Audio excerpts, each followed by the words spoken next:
Hello friend, back to Bhavani lifestyle. முந்திலாம் every Saturday வந்து puja room clean பண்ணுவேன். இப்போ இந்த சமையல் பண்ணணும், காலையில் ஓட்டச்சாட்டம் இருக்கனால இப்போ எவ்ரி சண்டேயாக மாற்றிட்டேன். எனக்கு எப்போவுமே பூஜா ரூம் க்ளீன் பண்ணி பூஜை பண்ணுறதுக்கு 1லேருந்து 1.5 மணி நேரம் ஆகும். அந்த கேப்பில் எனக்கு சமையல் பண்ணுறதுக்கு டைம் ரொம்ப கஷ்டமாக இருக்குது. அதனால் ஹாப்பி சாட்டர்டே பாலாஜி. உங்களை எல்லாரையும் ஏழுமலையில் எந்த குறையும் இல்லாமல் மகாலட்சுமி தாயி எல்லா சர்வ சௌபாகியம் உங்களுக்கு தரணும்னு நான் வேண்டிக்கிறேன். நம்ம கார்டன் நிறைய பூ இருந்து எவ்வளோ பூ இருக்குது. நீங்கள் சாமிக்கு பூ வாங்கிட்டுருவீங்களா? அவங்க தோட்டத்திலே பறிப்பீங்களா?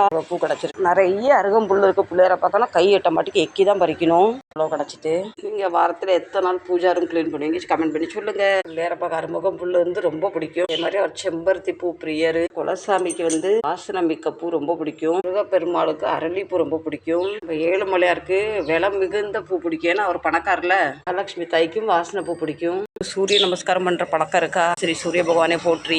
வீட்டில் தினம் விளக்கேற்றுற பழக்கம் உண்டு. நீங்கள்